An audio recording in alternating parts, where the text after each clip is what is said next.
Next up, we'll have Andrey talking to us about implementing Lambda calculus in Elm. So please, again, join me in welcoming Andrey. Thank you, Andrey. Thanks. So it's nice to be here, talk to you. I hope it will be fun.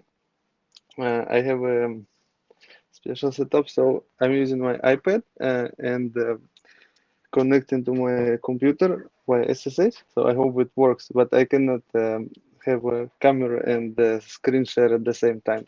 So what I'm going to talk is implementing Lambda calculus in Elm, right? We can start off with what is Lambda calculus, and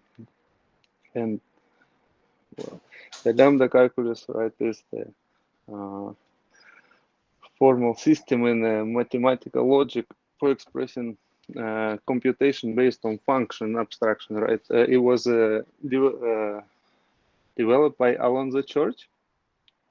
If I'm not mistaken, Alonzo Church also was asking and looking for an answer for a question how to express functions on the paper, right? How to represent functions on paper, and he found the answer, and the answer for that is lambda calculus, right? And the simplest form of lambda calculus consists of three things, right? The first thing is the variable, is a character or a string representing a parameter.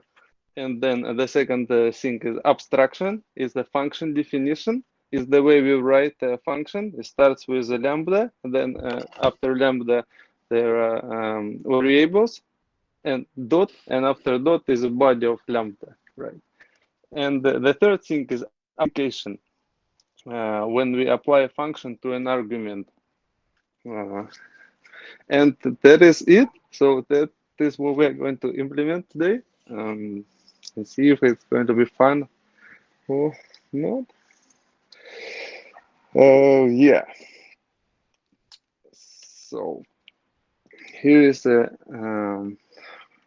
editor. So as we said, we need three things to implement lambda calculus, right? And we can create a custom type for those things.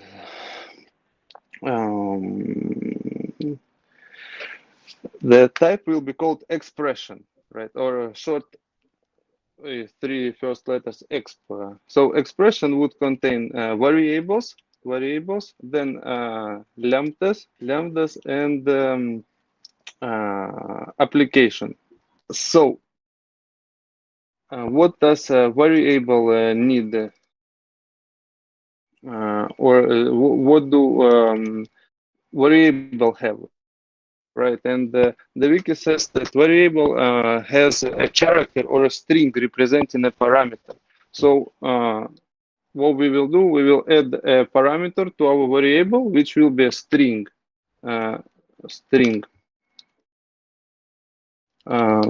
And that should be enough to describe all variables we will have in Lambda calculus implementation. So a lambda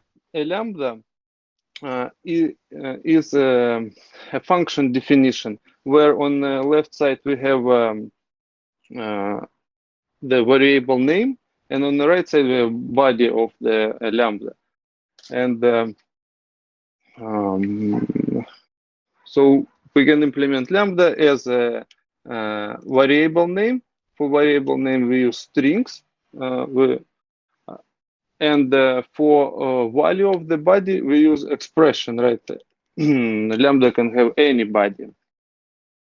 So in this implementation of lambda calculus, lambda will be represented always with one argument. So if we want to have a function which has two arguments, we would create a lambda for one argument, and the body of lambda would be another lambda with a second argument and the body of lambda. Right. And last expression is application. So when we apply a function, we apply any expression to any expression, if I'm not mistaken, right? Yeah, because on the argument of the function can be anything, it can be any expression, and the function itself can be an expression. So expression and expression. And that is it. So that is how we would represent lambda calculus. And the next step is to write a function to evaluate expression into some value, right? So a function would have a following signature. So it would take an expression and some environment and return value. Yes. It will take expression, environment, and return debug to do. We are going to implement it, right? So what we are missing from here is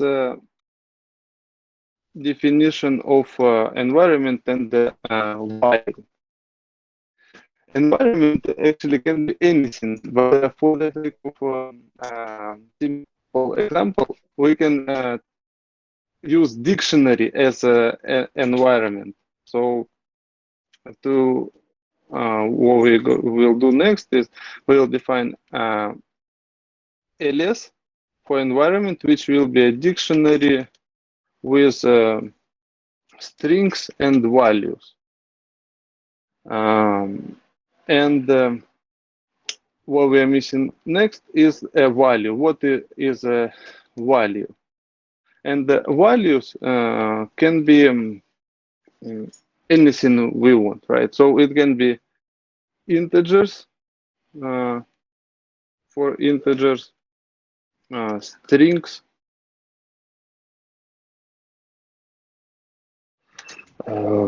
strings with string. What else it can be? It can be an error. Error would contain a string.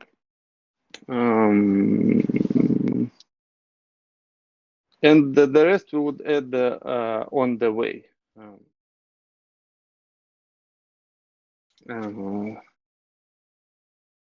So we've got our environment, which is a dictionary. I believe we need to import it. Dictionary.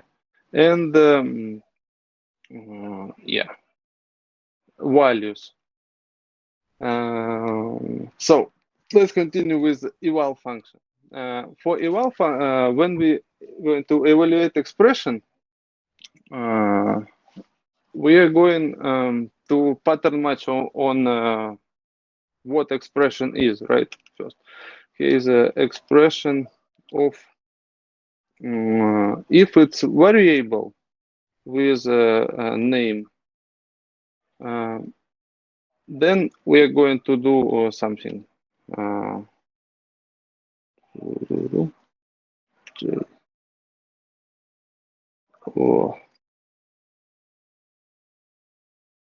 If it is lambda, lambda would contain variable name and some expression. And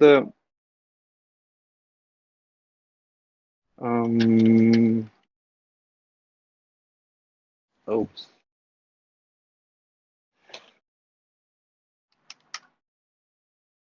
The next one is application. Application contains two expressions. We will call them operator and run, for like operator and operand, right? Debug to do. So when we evaluate variable, what does that mean for the language, right? So in Elm, if we define a variable, let's say here's the Elm REPL, right? So we define x as a number 1, 2, 3, right? When we call x, so we evaluate its value is returned, right? Where is the value get from? The value is taken from the environment, right? So when we evaluate variable, what we do is we do environment lookup for that variable. So let's implement that. Uh,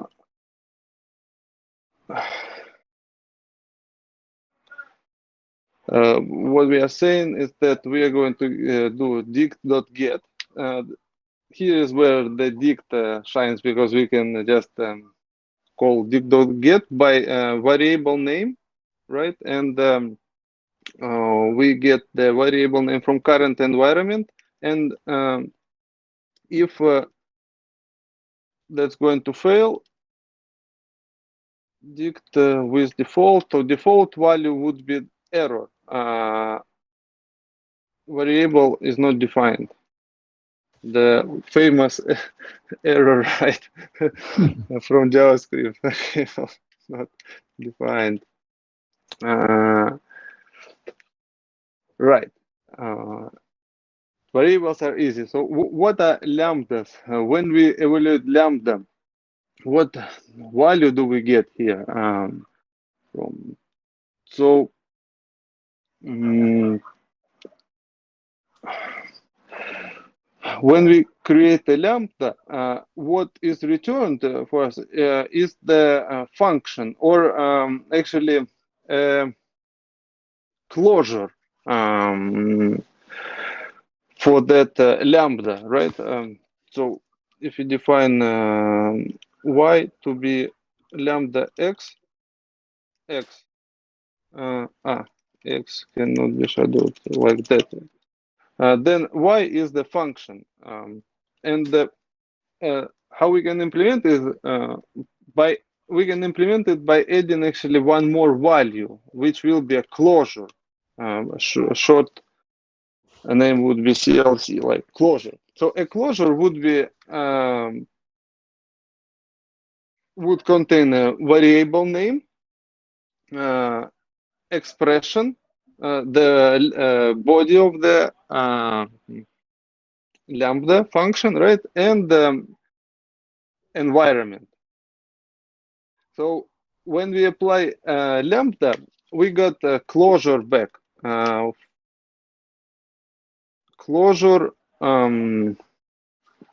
where we store our lambda and current environment. So a closure is a lambda with a current environment expression and environment.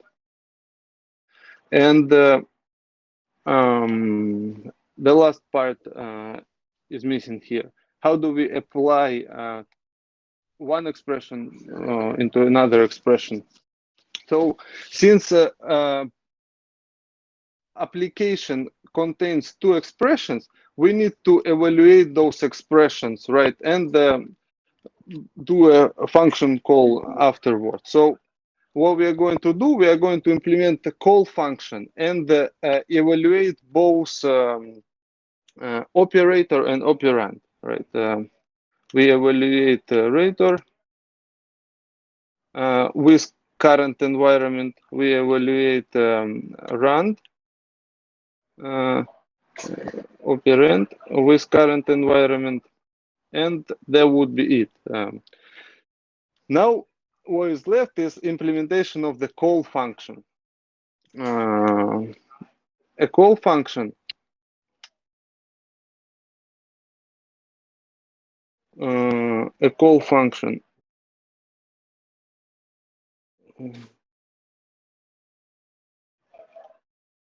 Oh, here when I start missing, it seems like it would get two values, right? Because when we evaluate expression, value is returned. And I think I'll need to quickly see. Yeah. Oops. Yeah. Correct, because we want a value to be returned. So let's see, this is a bit tough one. We got a function here, and we got some x, argument to that function. So I will call them f and x. And we pattern match on function here. So when f is a closure with variable name and body here, or the expression, and environment. When we got closure, we can call it, right?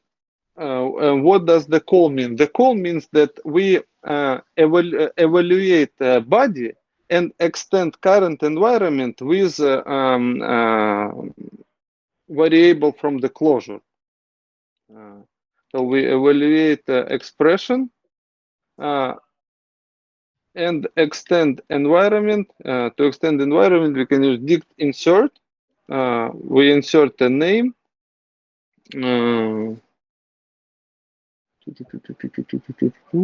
Into the what will be the value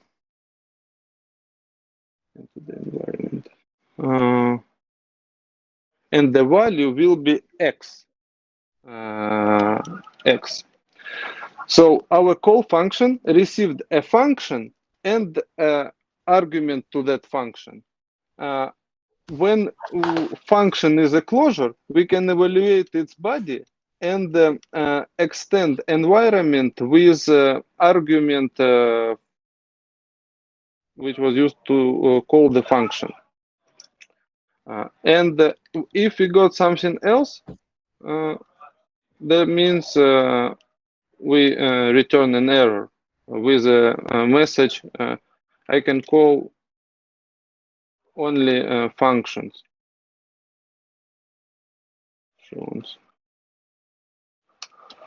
And that is mainly it for the Lambda calculus implementation.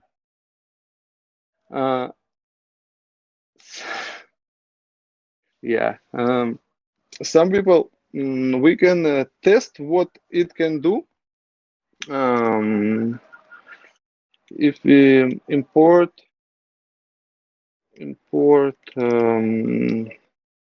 Lambda.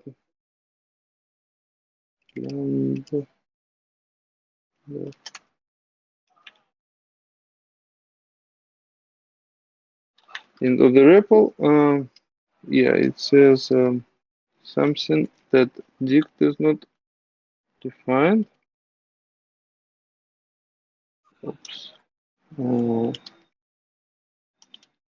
Dict.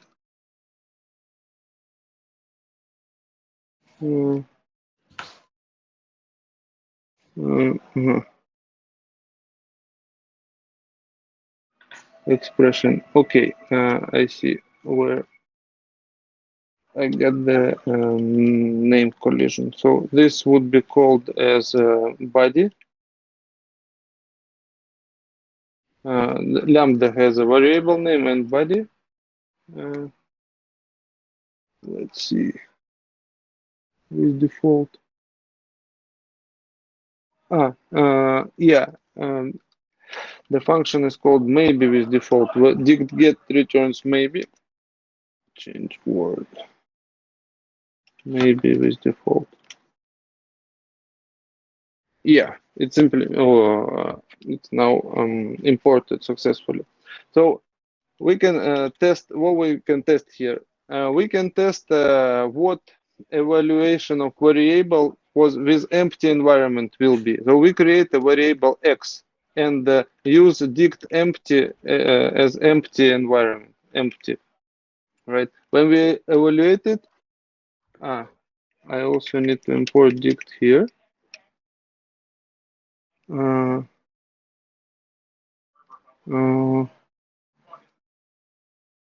Yeah. Because I need to expose everything first. Expose. Okay. Sorry for that. Could take a little time. Um, Environment, expression with all its constructors, value with all its constructors, eval function, and the call function. Um,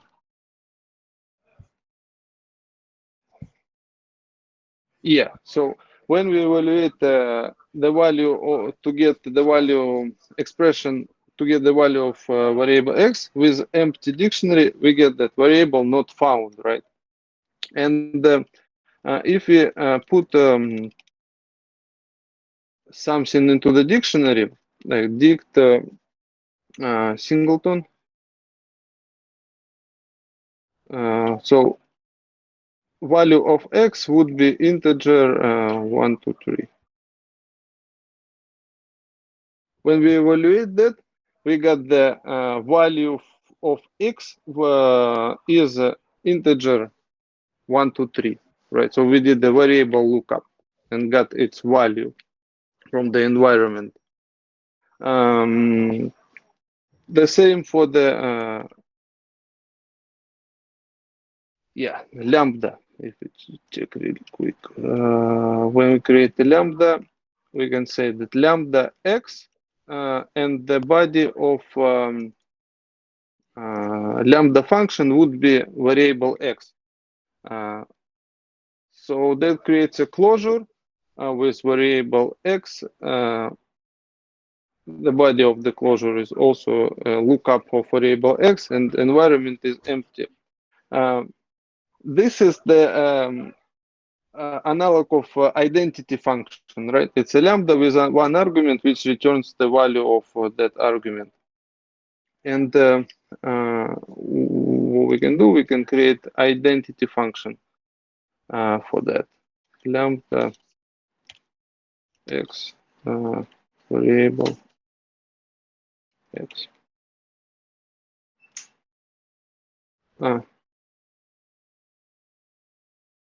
What is it about? Or maybe because of,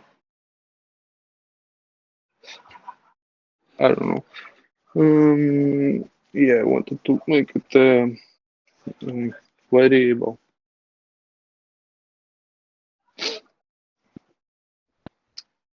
Yeah. Oh yeah, thanks for that. Yeah, so identity function is lambda x to x. So, and when we evaluate, when we want to apply identity function to, let's say, variable y, so we then take something from the environment, take y variable from the environment, and apply it to an identity function. The same if dict is empty, variable not found. But if a dict would contain that, dict singleton y, and the value of y would be string y value.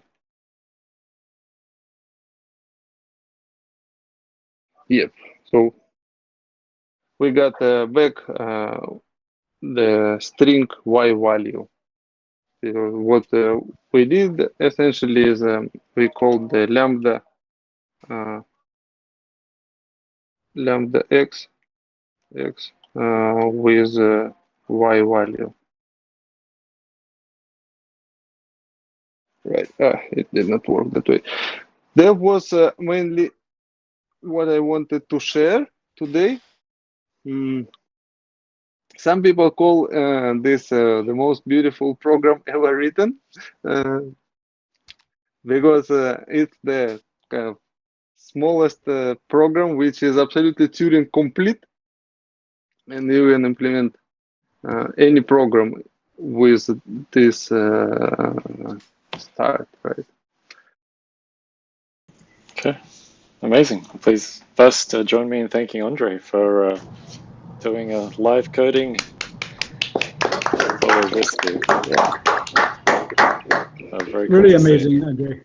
Cool. Open floor for questions. How efficient or inefficient would this be in practice if we were to just, say, implement a parser? Do you mean this Elm implementation? Yeah, this is my first time seeing a Lambda calculus implementation. I have not measured myself, but up to some point it should work pretty efficiently. I once wrote a tiny Lisp in Python as a kind of transpiler from a kind of scheme to some other language, and speed was not an issue. I mean, it was instant. So, but yeah, I don't know. My programs were not that big because it was kind of a live coding thing. But I was actually surprised to see how similar it is. And I realized, okay, I just implemented a lambda calculus with some little extra things, but it's not much. So thank you for sharing this. This is actually even simpler. I should do another one. Yeah, they are fun. most many functional languages implement or based on lambda calculus, right? It's amazing how much you can do with just 3 axioms. Yeah. Okay. Any other questions for Andrey? Andrey, do you have code for this someplace? Yes, it's on the GitHub. Okay. I'll post the link in the chat. Okay, great. Well, shall we leave it at there then? So again, join me in thanking Andrey. Thank you very much, Andrey. Yeah. Thanks a lot.